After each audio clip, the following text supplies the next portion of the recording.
Hi and welcome. This is Dan Home with another one of my interviews with a local expert. Today I'm with Scott Ehrenfeld from Way Better Insurance. How many years have you been in the insurance business, Scott? Yeah, I think about 18 years. Oh wow, so that's a long time. And we want to talk a little bit about how the insurance market is in Florida today, especially for homeowners. And I know that's kind of your expertise. You do mostly residential insurance, right? Yeah, personal lines, and we do a little bit of commercial lines too, but yeah, all personal lines, home, auto, boat, golf cart, motorcycle, liability, all that. Okay. Well, today, I think because most of our viewers they're homeowners, so let's concentrate on that. But if there's anything you want to add about cars and motorcycles, that not be good. I'm sure everybody watching also have a car or a motorcycle or both. So, Yeah. so let's get into it. Um, what is it that makes Florida's insurance market so much different than other states? If it even is different, I don't know. I've only actually ever lived in Florida in the United States, so I don't. Uh, but people tell me it's different. It is, yeah. So I mean the number one factor is the threat of the hurricanes and the strength of them when they start, coming our way. So it makes it a challenging market. A lot of the big players that insure outside of Florida don't want to insure in Florida or limit their exposure in Florida. So, the All States, the State Farms, Liberty Mutual, the big players that a lot of people have their homes insured with up north, just don't want to write in Florida or limit their exposure in Florida just because of the business model down here. The threat of hurricanes makes it tough for a lot of companies. Yeah, I guess that sort of answers my next questions, why insurance premiums are rising so much in the state of Florida. Yeah, so the bulk of your policy that you pay here in Florida is for wind coverage. So take for example, my house, I pay a little over $4,000 a year for home insurance. Um, Take wind coverage off of that, and it's about $800 a year. So the Wow. bulk of a policy that you pay for in coastal counties is wind coverage, but it's in a lot of other counties too. In the interior, as you get in more into the center of the state, the wind portion of the premium is smaller, but it is still the bulk of the policy is due to wind coverage. And when you're talking wind coverage, we're talking all wind coverage. So, it doesn't matter if it's a hurricane, a tornado, a strong thunderstorm in February. If you remove wind coverage from that policy, it removes all wind coverage, not just hurricane. Okay. So that probably kind of explains why I'm paying so much in insurance premium, even though I'm in the center of the state, I guess. Yeah. Yeah. Yeah. If you take wind coverage off, it substantially lowers the cost of your policy, exposes you a little bit in the event that you do have a wind loss, but some people do take that chance. Mhm. Yeah, I mean, I've been here in the central part of Florida for 25 years, and the most I've ever lost to a storm is five shingles and a couple of pool screens. So, Yeah. Yeah, absolutely. You find as the hurricanes come across Florida, the wind load as as it crosses land goes down quite a bit. So, do we get some damaged homes in the center of the state as, depending on the hurricane? Sure, but not anything like it is on the coastal counties where that storm impacts for sure. but it's still, I mean, if I were to take off the wind coverage, that would be a huge risk still, wouldn't it? Because then there would be no coverage at all if it was if they could claim that whatever damage I had to my home was wind related, right? Yeah, so when you think about wind, you're thinking about, okay, wind, does it rip off my roof or shingles is damaging my gutters or soffit? But people forget that if the wind drops a tree, breaks a tree branch and that tree branch falls on your home or pushes a tree over and it falls on your home, that could be a huge loss. And the wind caused that. It's more than just the force of the wind damaging the home. It's blowing your neighbor's carport over into your house. and damaging your house or knocking a tree over on the home, that's a wind loss. So there's more to think about than just the force of the wind for sure. Yeah, I get that. And that's why I actually personally still maintain my wind coverage, because I don't want anybody's branches to go through my windows and cause a lot of damage, or even worse than that. So, Right, right. I know that there are a lot of misconceptions about insurance in the state of Florida. Can you mention some of the most common ones, and why people believe that and why they shouldn't? Yeah, I mean, so as far as misconceptions, a lot of people think that that all Florida insurance is expensive. That's not the case. It's a lot of it has to play with the age of the home. Insuring a brand new 2025 home can be very inexpensive to insure. We write, three or $400,000 homes that are 900 to $1,300 a year for a brand new construction. My home was built in 2004, has a newer roof, and I pay a little over 400,000, or for a $400,000 home, I pay about 4,000, little over $4,000 a year for insurance on it. So, the age of the home is a big factor. So, not all Florida insurance is expensive. It just depends on the risk. You get a 1952 home that's $250,000 in value with an older roof, that can be an expensive home to insure. But new construction homes are very inexpensive to insure. They meet Florida building codes for mitigating wind damage. The shape of the roof comes into play, opening protection, whether you have hurricane shutters or not. All of that stuff comes into play. So it's one of the misconceptions that, all Florida insurance is expensive. It's really not. It just depends on the home or the risk itself. Well, you said something that actually surprised me. You said one thing that affects the insurance premium is the shape of the roof. That's Yes, sir. So yes, sir. So there's a couple different common shapes of roof in Florida. So you have a hip roof or a gable roof. Those are the most common, or the combination of the two. But a hip roof, best way I can describe it, it looks like a pyramid where it slopes down on all four sides of the home. So, if you're looking at an aerial view, it wouldn't have any gables. A gable is a point where the roof line comes up like that. Mhm. And so with a gable, typically on a concrete block home, the concrete will stop here. And this part of the gable up at the top is wood frame. And you might have stucco or siding on that portion of it. And what can happen is if the wind breaches that gable, and it would funnel in and put tremendous uplift pressure on the roof where it would almost peel back like a banana peel. And and if you lose the entire roof on the home, usually the whole home's a total loss. So with a hip roof, the wind hits that hip and goes up and over, more aerodynamically. It's not hitting that gable at 150 miles an hour and just putting a ton of pressure on it. So homes built, well, any home, no matter where it's built, depending on the roof shape, that is a discount on your homeowner's policy. So if the general rule of thumb is if you have any gables that exceed 10% of the total linear feet of the roof line, they're going to consider that whole home a gable roof home. okay. Um, Whereas if it's below 10% or entirely a hip where it looks like a pyramid on all sides, then you will get a credit for that. It's called a hip roof credit. So sounds like the building code maybe could be a little bit more hurricane friendly. I know that we have had updates to it over the years, and most probably the biggest one was after 1992. But it still seems like we're lagging a little bit behind, say, the Caribbean nations, where nothing really seems to fall over during a hurricane. Am I right, or is it just me being a little paranoid?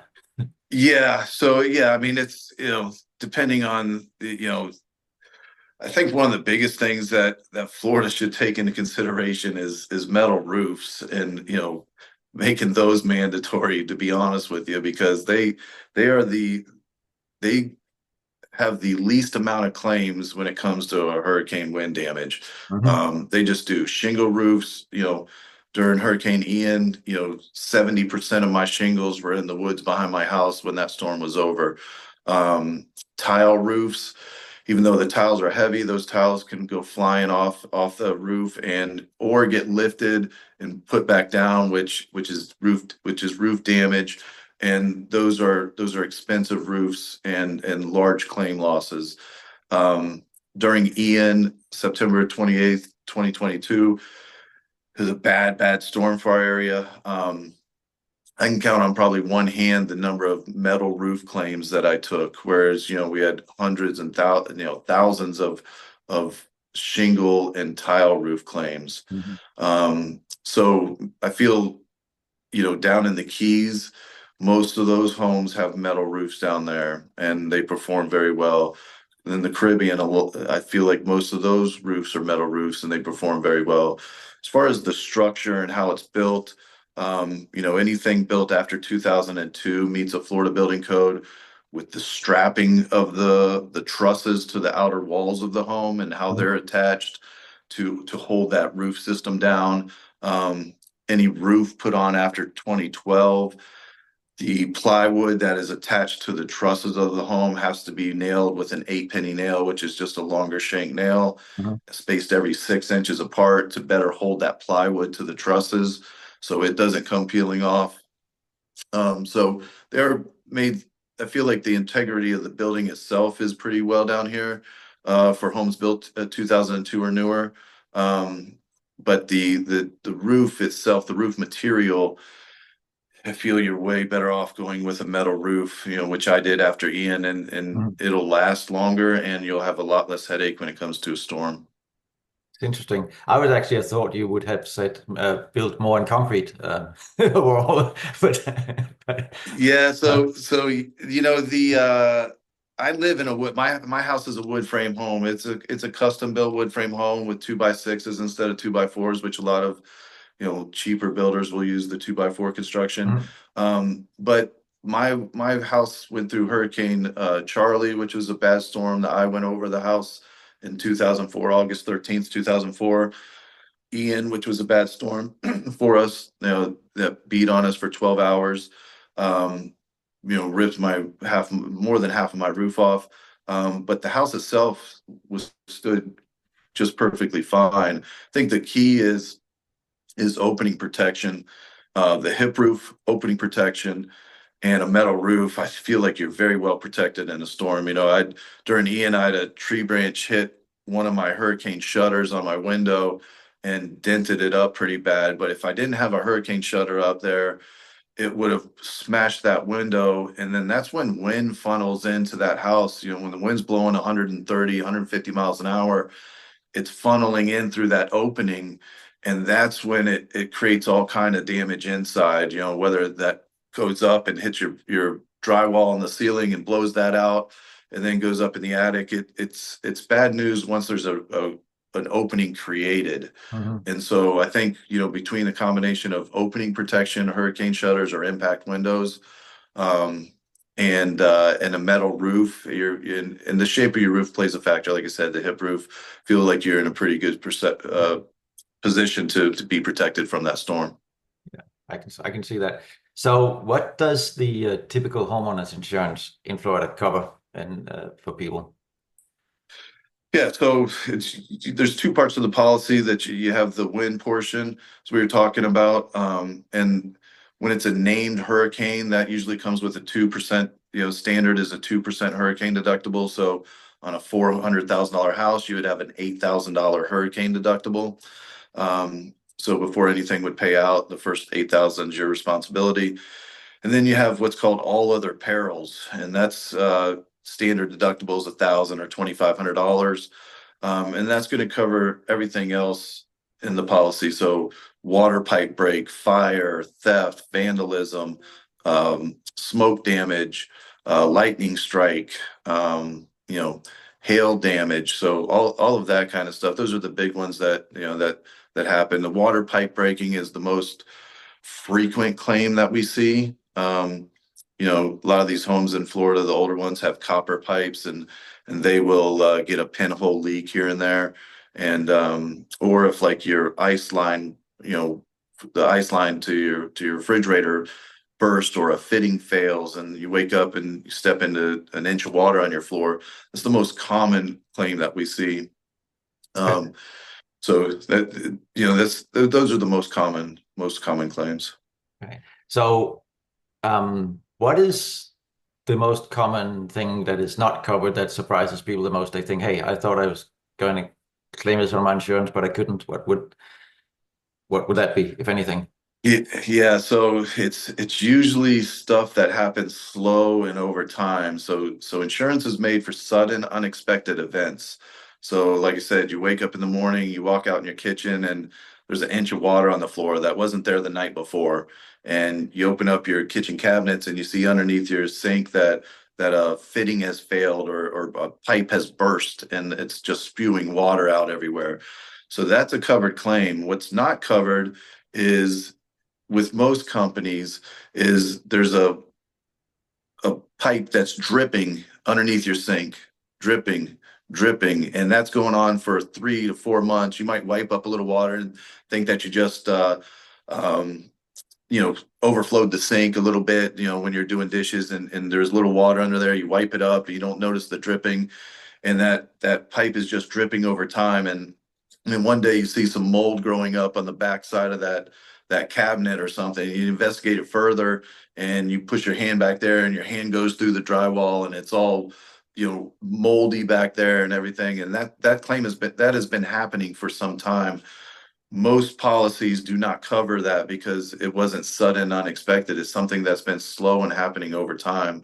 So that's the biggest misconception, is that people think that should be covered. And in some people's eyes, it's, you say, well, it is something that I didn't notice. Why is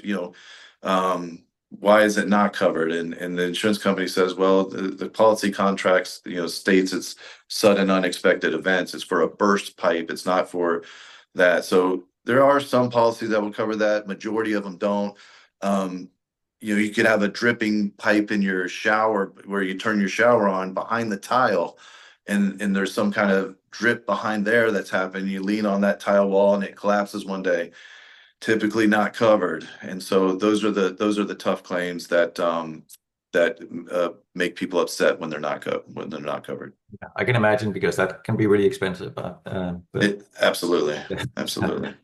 So what would you say is enough coverage for a homeowner right here in Central Florida, where I am? I know you're on the coast, but for the people around where I am in Central Florida, what would be kind of enough coverage if you're talking homeowners insurance?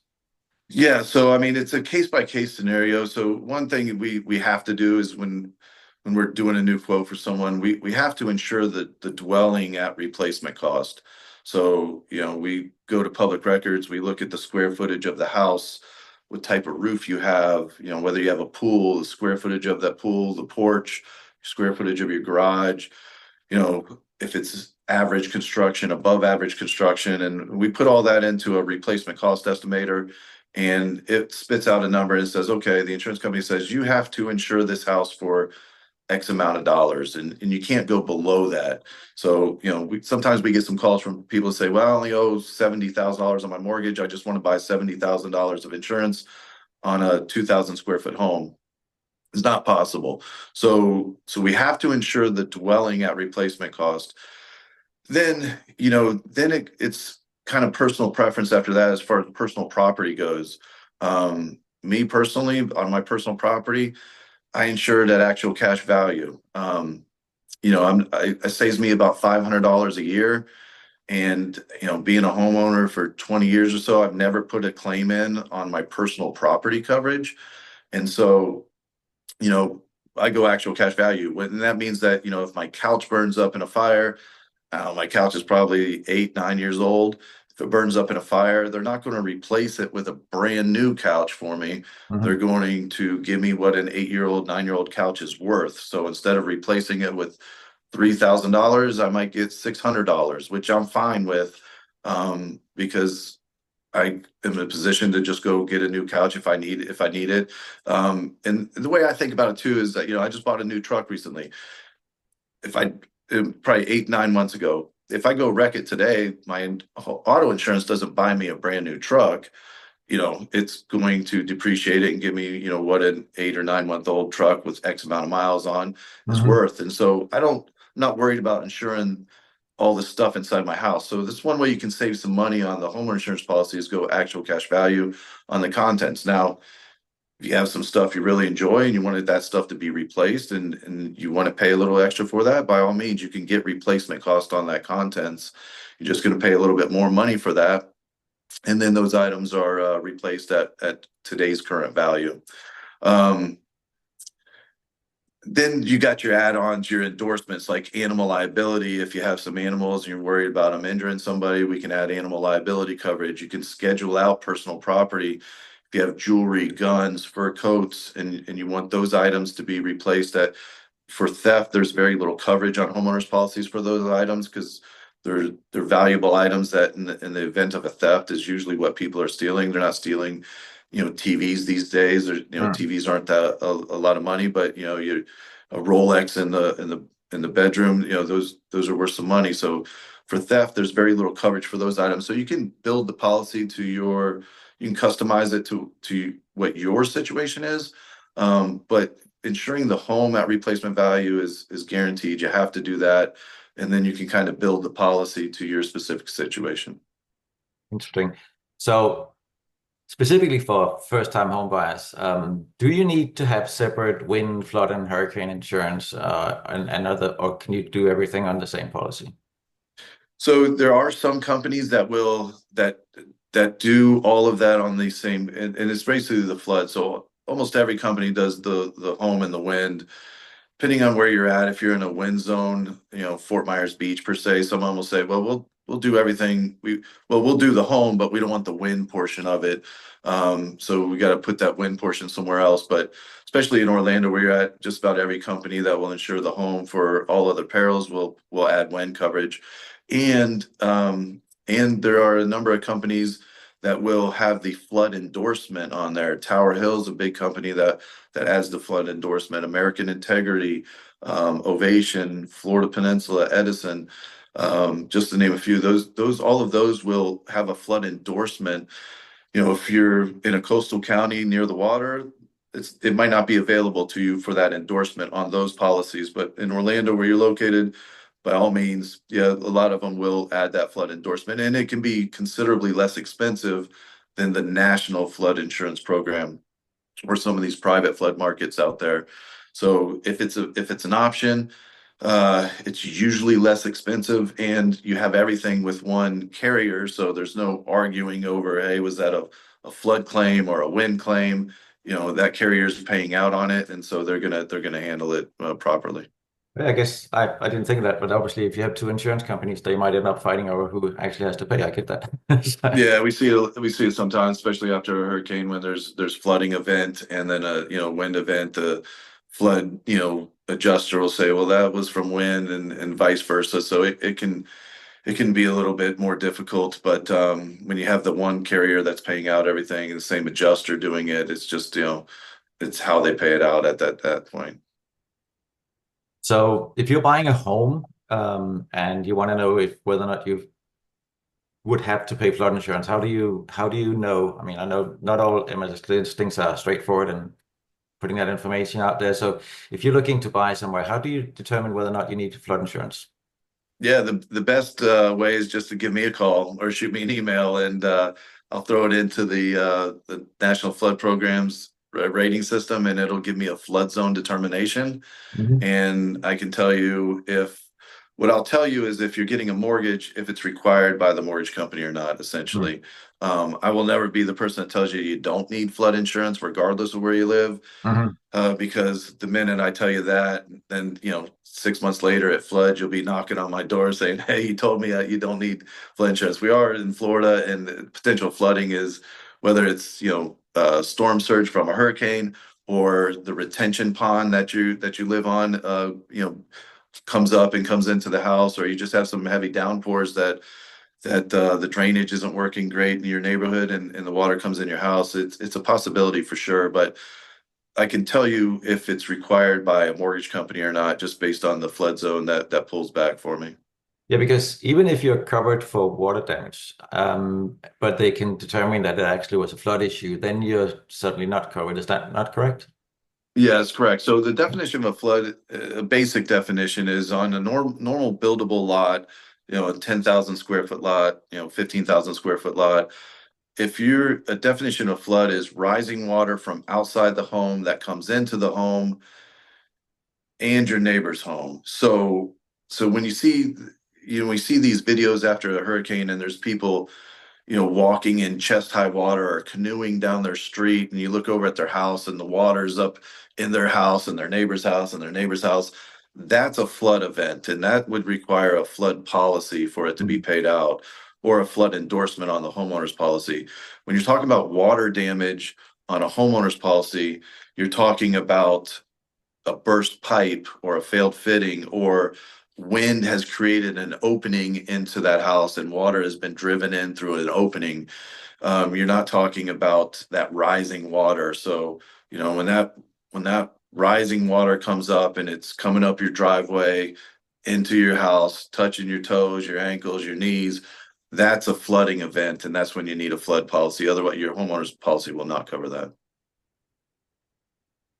So, has been any changes recently that has made flood insurance more required and more expensive for people? I think I So saw something about new changes, but I'm not sure. yeah, so they remap areas. So there's areas that, have never been in a flood zone that are now today in a flood zone. Area down here by us, St. Carlos Park, has gone through a couple different map revisions, and I would get calls and from someone that's lived there for 40 years and say, this house has never been in a flood zone. I got a letter from my mortgage company that states it's now in a flood zone and I'm required to buy flood insurance. So they remap areas based on new information to them, these new neighborhoods being built and water draining in different ways. So they remap areas all the time, and homes that were never in a flood zone can now be in a flood zone, and vice versa. Homes that were in a flood zone may not be in a flood zone. That doesn't happen as much, but it does happen. So that is taken into consideration. The events of last year, so the hurricanes from last year, Helene and Milton, um, did also affect the flood. Those were big flooding events, huge flooding events. So that is going to affect the flood rates also. A lot of these private companies that don't have to play by the NFIP rules, the National Flood Insurance Program rules, they can raise rates as much as they want. The NFIP is governed different, and they can only raise rates at a certain level. But those events are not going to make flood insurance any less expensive anytime soon, because it flooded from Naples up into the Carolinas. And a lot of those homes up in the Carolinas that got wiped out, and a lot of those are insured through the NFIP, the National Flood Insurance Mm. Program. So those didn't help. That flood insurance is not going to get any less expensive anytime soon. Mm. So, hurricane season is coming up on us fast. Starts on June 1st, as probably everybody knows. Is there anything people can do before hurricane season to avoid any issues with claims? Anything the insurance companies would expect them to do to sort of minimize their risk before hurricane season? Yeah, I mean, one thing I tell everybody to do is take pictures of the interior and exterior of your home. So that way and store them in a cloud somewhere. That way you have, proof of the condition of your home and what you had inside of it in the event of a loss. You're not scrambling, and, they can see that, your roof was in good shape. All your soffit and gutters were in fine shape. And the more proof you have, the better off you are. So that's one thing I suggest that makes your life a little easier in the event of a claim. Hurricane shutters, I feel like if it's in the budget to get those added to your house, whether you do the impact glass, which is very expensive, or hurricane shutters, the corrugated metal ones that are a little bit heavy and Mhm. you got to put up, and take down all the time. That is probably least expensive option. Those that protects your house a lot. So doing those would make a lot of sense, for sure. Um, having your homeowner's policy ready in the event of a storm during Ian, I could hear the amount of the damage happening outside my house. I knew there was going to be damage on my house. So, during that storm, I put in a claim right away for my home. Hmm. You wait 2 or 3 days after the storm, or, even a day after the storm when you can see everything.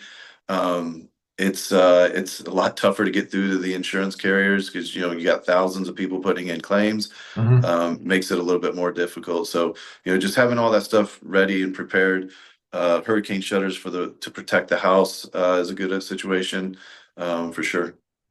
I know there's been some changes to the claims process recently. Can you maybe talk a little bit about that? What has is it? I believe it's been approved a little bit from a consumer standpoint. Yeah. So one thing, most of these carriers you can do it online. That's the ease of use. So, put the claim in online. You call the phone number. They have a shorter time period now to get out there and adjust the claim for you. These insurance companies. So that's better in the consumer's eyes. I always tell my clients is, don't wait to see what you're going to get from the insurance company before you start getting your estimates. Hmm. So as soon as that, you don't want to make any repairs or throw any damaged stuff out until the insurance company comes out there and looks at it. Hmm. So you can mitigate from future losses. So if you need to get a tarp on the roof, because it's going to rain the couple days after the storm, and you get a tarp on the roof, by all means, get a tarp up there so you don't get more driving water to come in the house. Um, so you can mitigate, but you don't want to throw anything away. It's best to get out there, start taking your own pictures of the damage, documenting that video, anything you have like that till the adjuster gets out there. Now, once the adjuster gets out there, um, then they'll tell you, okay, you can start, pulling out the drywall and Hmm. throwing that stuff away, getting it out of the house, picking up your yard from any shingles in the yard, stuff like that. But don't wait to get estimates. Get your estimates, start getting estimates as soon as you can. Because what's going to happen is the insurance company is going to go do their adjusting, come back and give you a number, and they're going to say it's $30,000 to make these repairs, but you don't know if that's a realistic number if you don't have estimates. So, Yeah. you get 3 or 4 roofers to come out there, and a roofer gives you 28, 31, 36, and 47.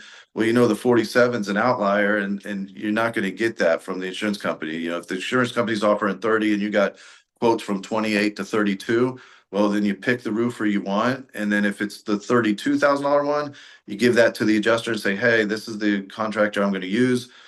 They're saying it's going to be 32. You're saying it's 30. Where's the difference in there? And Hmm. it might be that you're adding secondary water barrier, but you have felt paper. And the insurance company is going to say, well, that's an upgrade. We're not going to pay for any upgrades. Hmm. So if we take that off, we're at the same number. So go ahead and get your estimates of the damage so you have an idea if it's a realistic number. If it's not, you get that estimate to the adjuster and say, hey, where's the difference here? And that adjuster will work with that contractor to figure out where they're off and come to an agreement and submit some additional funds if needed. Okay. So there's some possibility that you can get a little bit more if it turns out it does cost a little bit more. Absolutely, yeah. It's called a supplemental claim. So, it's kind of like a car wreck. When you take your car in at first, they say, okay, it's gonna cost X amount of dollars to fix this car, but until they start taking the bumper off and removing the headlight and seeing what kind of parts they need behind that. Maybe there's something broken behind the bumper that they got to fix. It's not 100% accurate, so they can always readjust it and say, okay, you're going to need 2 sheets of plywood on the roof, but when they start ripping off the shingles, they find some damaged plywood that the adjuster couldn't see because it was under the shingles. Hmm.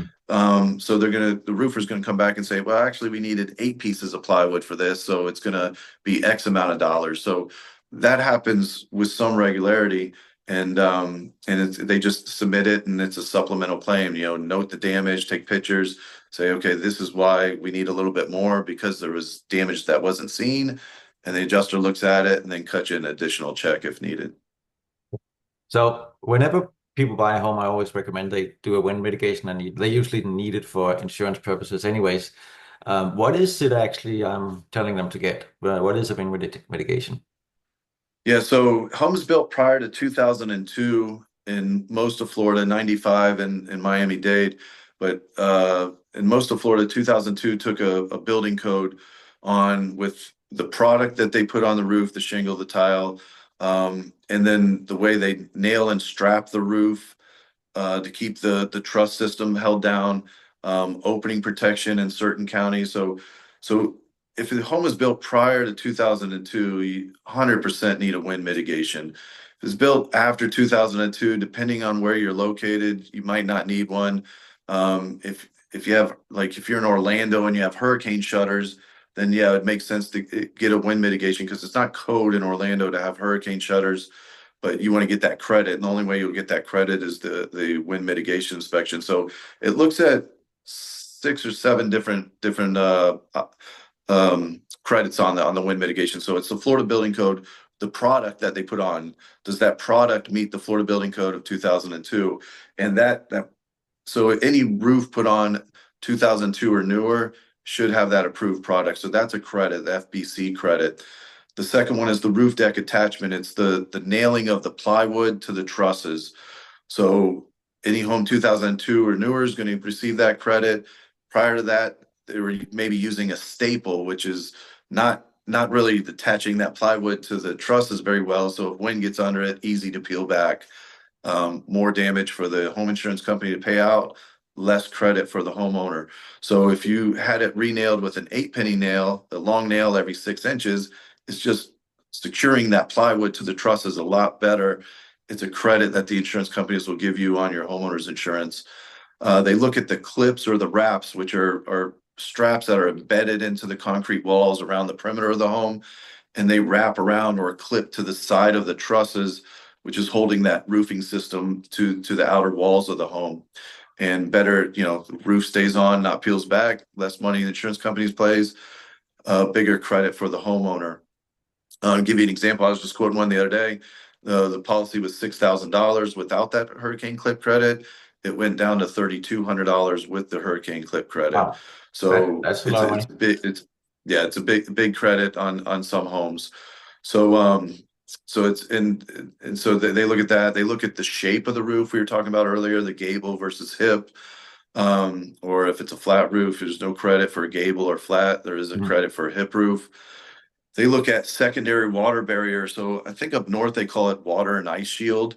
Down here we just call it a secondary water resistance credit, and it's a peel and stick membrane instead of using felt paper like they rolled out on roofs back in the day. It's a peel and stick material that sticks, and it's it repels water. Even if you lose your shingles or your tiles off the roof, that membrane should hold well, and it's less likely water will penetrate the roof. So that's a credit.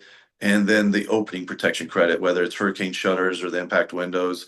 So, it's not a pass or fail type of inspection. The inspections are usually $100, and they save you hundreds and hundreds, if not thousands of dollars, depending on what credit you get. So you can get one credit, you can get them all, or a combination of them. So it's not a pass or fail type of inspection, but any home built 2001 or older that has a newer roof, the inspection pays for itself with the credits that you get tenfold, usually in the first year alone. That's really good to know.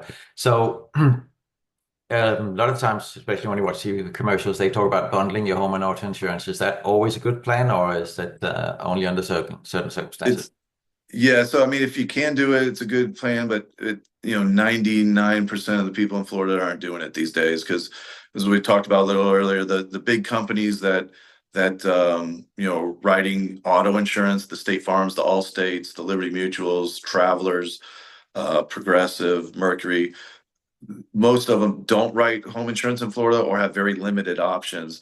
So I know it's like State Farm is a company that will write some home insurance now, but you got to be so many miles away from the water. Age of the home comes into factor, stuff like that. So if you can save a little bit of money. I know the discount isn't huge. You're not going to save hundreds of dollars doing that. we do have a company, Tower Hill, that partners with Safeco Auto Insurance. If you have Safeco Auto Insurance and Tower Hill Home Insurance, they reciprocate a discount. Mhm. So every auto carrier gives you a discount for owning a home if you're a homeowner, but very, very, very few home carriers give you a discount if you do the auto, because most of them aren't. All the big home carriers in Florida, the American Integrities, the Edison, Ovation, Florida Peninsula, Centauri, like I said, Tower Hill will reciprocate with Safeco, but most of the big name Florida-based carriers, they don't do auto insurance and they don't care where your auto insurance is. So there's not a bundling discount there.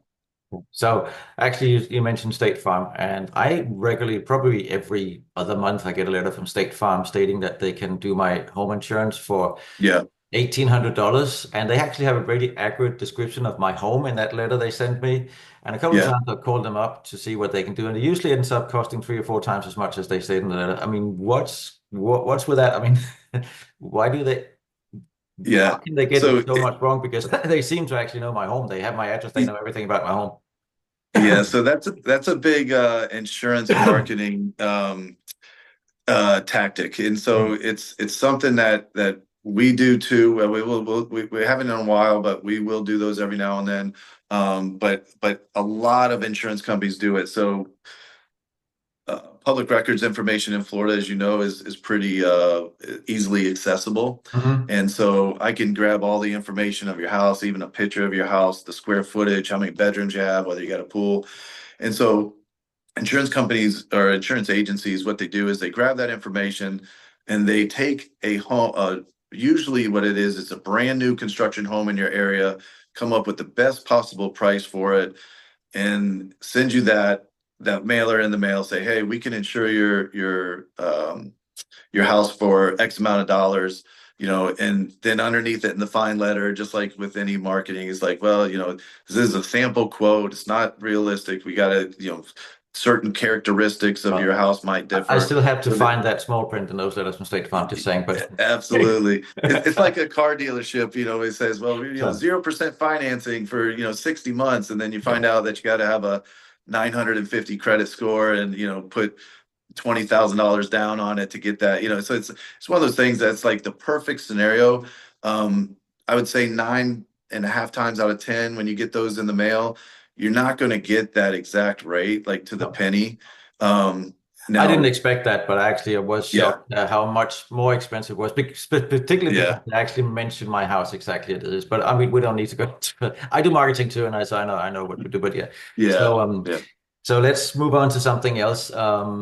What's the advantage of working with an independent broker such as yourself versus an agent from a specific insurance company? Yeah, so I have pretty good experience on this because I used to be an Allstate agent. And so Mhm. when I was an Allstate agent, uh, Allstate told me who I could write insurance with, and they gave us Allstate auto insurance and then a handful of homeowners companies that we could write with. Mhm. As an independent agent, when I left Allstate and opened up an independent office, I'm kind of my own boss in the sense that I choose who I want to write with. And Mhm. so, for example, I think we have 7 different auto carriers and over 25 different home insurance carriers. So as a consumer, you call that Allstate agent, they're going to only give you Allstate auto quote for your auto. And they're going to find, look at the 5 or 6 or 7 homeowners companies that they have and pick the best one and offer that to you. When renewal time comes up, they're going to shop you with Allstate auto insurance, which they can't shop you with. It's the same rate, and Mhm. they're going to look at the same 5, 6, 7, 8 carriers that they have the homeowners with. As an independent agent, we're always getting new companies. I think in the last year, I think I've gotten 2 or 3 new companies. Working on one right now, getting a new one. So we're always getting new carriers, uh, and we have a broader selection for you. So it's like, as a consumer, you're going to call Allstate, you're going to call State Farm, you're going to call an independent agent. You're going to spend all this time doing that. Whereas you call me, we write with just about every big home insurance company in Florida, all the major auto carriers. So it makes sense it saves you a lot of time and effort, dealing with an independent agent that has just a broader scope of carriers to look at rather than you spend your time doing it all on your own. So a couple of things that I think personally, and may know better than me, that people tend to overlook, and that is maybe, is it possible that some people forget updating their policy when they've done a renovation, and isn't that something you should always do? Yeah, absolutely. Yeah. So here at Way Better Insurance, we'll send out a email usually towards the end of the year. It's called annual policy review email, and we send it to all our clients and say, hey, we got a little bit of downtime, and usually around the holidays when it gets a little bit slower, we say, we probably should do an annual policy review. Some people buy a policy from us and then, we'll reach out at renewal time, not hear anything. They pay the renewal, maybe two or three renewals go by and we don't ever hear from them. They just pay it. And they never reach out. We reach out to them, but they don't reply back to emails and they don't hear anything. And so then what happens? They maybe added a pool to the house or got a new roof, which adding a pool, we need to increase your dwelling coverage to make sure the pool's covered. If you got a new roof, that's a discount. We can save you some money by, telling us, and they might not think about that because if you're not in the business, a lot of people don't understand that. Hmm. Or maybe you have a young driver that started driving in your house and you forgot to call me and add them to the policy. That leaves you exposed, right? Hmm. So we send out an email once a year and say, hey, let's do an annual policy review. And then we'll go through those items with you. Have you renovated the house? Have you added a new roof? Have you added a young driver? So it's something that to look at once a year for sure. Yes. So an annual review of your insurance policy is a good idea, even if it's not saving you any Yep. money, at least to know that you're fully covered. Yeah. Yeah. Yep. So Absolutely. And we take a look, make sure it's still, the right coverage for you and you're still in the right situation and, that nothing has changed for you. you mentioned at some point that when you do take out a homeowner's insurance policy, you calculate the replacement cost of the home, and that's the basis for what kind of coverage you're getting. Is it possible to be underinsured on your home's value and what can people do to avoid that? I mean, I'm thinking if you calculate the replacement cost, it shouldn't be possible, but is it possible to be underinsured? It is possible. Yeah. So, as detailed as these replacement cost estimators are, they don't account for everything. So, in the scope of it. So, take for example, there's you put an above average construction home. An above average construction home usually means solid surface countertops, wood cabinets, maybe a little bit of crown molding and stuff in the house, upgraded flooring, stuff like that.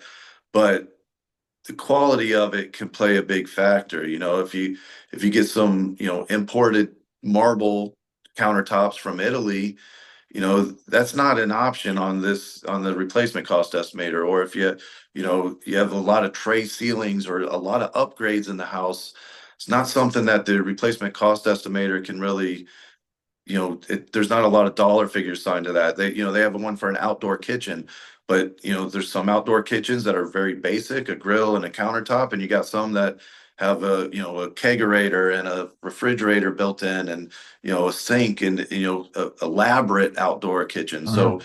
yeah, so the replacement cost estimators aren't 100% perfect. They kind of give you a starting point and an idea.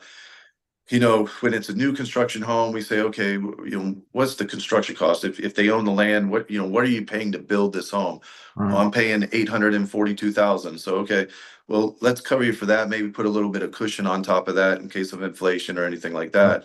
Um, when you're buying it with the land, sometimes we'll ask for the real estate appraisal because the appraiser can determine what the cost of that land is Mhm. versus the home because we're not insuring the land that it sits on. So you might be buying home for $800,000, but the land might be worth $300,000. So then we run a replacement cost estimator, look at the appraisal, come to a consensus. Okay, well it needs to be insured around 500,000. At the end of the day, Florida laws states that the insured, the client has to be responsible for what they need to insure their home for. We can get an idea and we have guidelines on what the insurance companies tell us that they want us to insure for, and we can't insure lower than that, but it doesn't hurt to put a little bit of a cushion on there. So one thing that I do for my home and is probably a good idea For most people, and we offer it, is, a lot of these carriers have an endorsement that's an additional amount of coverage A. So if I insure my home for 400,000, I can add that endorsement and it'll pay an additional 20% above and beyond that in the event that is needed. So my Okay. home's insured for 480,000, but my hurricane deductible is based off 2% of the 400,000. All those numbers underneath it, the other structures, the personal property, the loss of use, those are all percentage of the 400,000. So, default other structures 2%, personal property 25%, loss of use 10%. So if I just organically insured it at 480,000, all those other numbers that I may not need to be risen would be inflated based on that 480,000. So it's usually more expensive to do that than to add that 20% endorsement, which would just increase the dwelling coverage, which I'm was most important for me, and at least a lesser way to pay out your premium that way. So actually, what you just said that just made me think that that is a really good reason for using a broker such as yourself rather than do a DIY online, because you won't get that advice if you just put your numbers into a website and spit out the cheapest premiums the other way. You're not going to get the advice on how you can actually tweak the way you're insured and maybe get better coverage at a lower price, because that's basically what you just told me that's possible. Yeah. Yeah, and we see that a lot with, especially, just some of these homeowners carriers let you do it online by yourself. Not many, but some of them do. But we see it with auto insurance all the time. Progressive advertises, name that price tool, right? Like that's one of the things that they have online. And Hmm. you go online and you can name, almost kind of say, okay, what do I want to pay? And then they'll give you coverages associated with that. Hmm. Well, we would all like to pay, $40 a month for auto insurance, right? But if you go to use it, and $40 a month auto insurance isn't going to give you much coverage. So We all of a don't sudden now know. you're getting lawsuits against you and stuff like that. So it definitely makes sense to speak to a broker like myself to kind of guide you in the right direction and say, okay, if we do this, this is what it's going to be. If we do this, this is what it's going to be, and find a creative way to save you some money. Some people are more interested in insuring the home. So one thing I have people doing these days with the cost of home insurance is saying, I'm just worried about insuring my house. I'm not worried about the contents inside it. They're in a position where if they lose their couch in a fire or something, they go out and buy a new couch, or maybe they go to a second hand me store and get a couch that way. They're not worried about, spending an extra $800, $1,000 a year to insure the contents of their home. So, there's ways where we can tailor the policy to fit what you want, and design it to your needs. So I can see I mean, I have time, but I know you're busy, so I'll try to wrap this up. I have a couple more questions if you have the time. Um, Absolutely. are there any upcoming legislative changes or any trends that homeowners should be watching right now?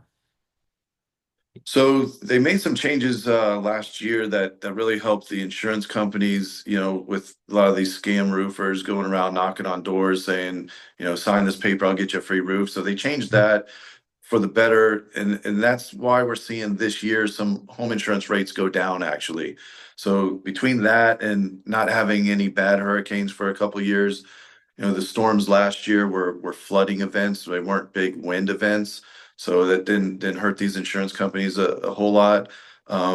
Flooding again is a different animal, but the home insurance companies, they weren't big wind events. But the legislative changes helped out tremendously with the one-way attorney fees being canceled, the assignment of benefits being canceled, whereas it was way over here where the lawyers and the contractors were getting fat and happy for a number of years. Mhm. And they slid the lever back this way. So it's helped. It's helped a lot. That's why we're seeing, like I said, rate decreases or no increases this year on the majority of policies. Now, are we a couple companies out there still taking a little bit of a rate increase? Sure, but majority of these companies are staying flat or taking rate decreases. So A I good don't news. know of any new legislation that's coming out to do any more, but the key is to keep that legislation on the books that will help improve insurance rates in Florida. There's people trying to fight it. The lawyers trying to trying to get it back to the way it was. And so the key is trying to keep it where it's at right now. Oh yes, I actually had I had a talk with an attorney a couple of months ago about this thing, new changes to those laws. He's a roof litigator, and he was actually quite happy about it. But he told me that a lot of his colleagues they don't really particularly like it because it's costing them a lot of money. Yeah. Um, Yeah. so um, so I think you actually also answered my next question, because I was going to ask you, is there any hope that premiums come down? But it seems like they have come down a little bit, at least for some people.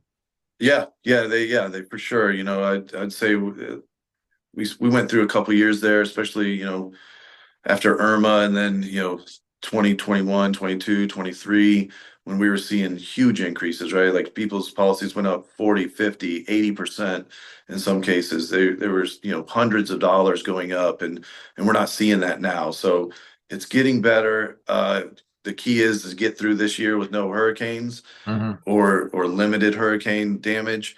And we will see, the bulk of the cost of your policy, I said, is wind coverage, and that's because of reinsurance. All these insurance companies spend tens of millions of dollars on reinsurance, and they go out and buy reinsurance from like Lloyd's of London and Swiss Re and big reinsurance companies that insure insurance companies, and that reinsurance is tens of millions of dollars. It's a lot of money. So they pay out when they raise their rates when they have to pay out a lot of money, like after Ian, when there's billions of dollars in damage. And so we get through, 2007 to 2017, there was no hurricane activity, really any serious hurricane activity in Florida. Insurance rates were dirt cheap. I was writing homeowners policies up in Orlando for $500-600 a year. I mean, they were cheap. Um, And then 2017 we had Irma, and the rates started going up because the reinsurance costs started going up, and all of that's trickled down to the consumer, obviously. And so we get through a couple years of no or limited storms, and it's going to continue to get better. well, let's hope. Let's hope for that. Yeah. So, just in a few words, what would the first thing you'd ever tell a new Florida homeowner to do, insurance-wise, that is? Yeah, so first thing is give me a call and let me shop it around for you. That's I think like I said, we write with so many companies, we'll find you the best option. We can advise you and go that direction. Things to look for when you're buying a home is the age of the roof's a big deal. So, right before I got on this call, I was quoting a uh, new person to Florida, and they were looking at a home that had a 2005 shingle roof, so it was 20 years old. Yeah, wow. And out of the 25 companies I have, I had two companies that would accept it. So, the general rule of thumb is shingle roofs 20 years and older, no good, with most companies. Now, there's some companies that will take it, that will put a roof payment schedule on there, Mhm. which means they're not going to replace the roof in the event of a loss. They will depreciate it heavily. Mhm. So there's some that will do that. But the cost of the policy is still fairly high, because you're getting a surcharge because of the age of the roof. So the first thing, if I was looking to buy a new home in Florida, the age of the roof would be a big factor. The newer the roof, the cheaper your insurance is going to be. It just is. So if you take the same house, and yeah, the same exact house, one has a 2012 roof and one has a 2025 roof, the 2025 roof is going to be cheaper on Mhm. insurance purposes. So the age of the roof is a big factor. The shape of the roof, as we talked about earlier, gable versus hip, that is a big factor. And uh, construction wise, masonry home is going to be cheaper than a frame home to insure. So, if you're looking at it and it's a wood frame house, you're going to probably pay, $500 to $800 more a year for home insurance than if it was a concrete block home. Mhm. So those are the three big ones. And then of course, as you're moving towards the coastal, counties, the insurance is more expensive than interior counties. So that's another thing. But if you're looking in in relative to where you're looking at, those three things: the age of the roof, the shape of the roof, and wood frame versus concrete block. Those are the big Mhm. factors I'd look at. Cool. So if people want to talk to you and get in touch with you, how can they get I will put your contact information in the description of the video as well, but just for the people who prefer to listen rather than read, but how do they get in touch with you? Yeah, so email is best, Scott at waybetterinsurance.com, all spelled out, Scott at waybetterinsurance.com, or give us a call 239-210-7720.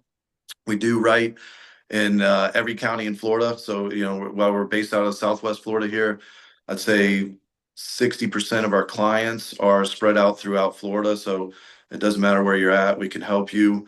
And we have a website, www.waybetterinsurance.com. You can fill out a form on that, and we get right back to you with some options for you. Sounds good. Right. Well, I thanks so much for being here. And before we finish, I'm just gonna, if anybody's been watching this and have some questions, just put them in the comments below. If you have any experiences you want to share, put them in the comments below, and let me know. I try to answer all questions myself, and if anything I can't answer is insurance related, I'll forward it to Scott so he can get back to you.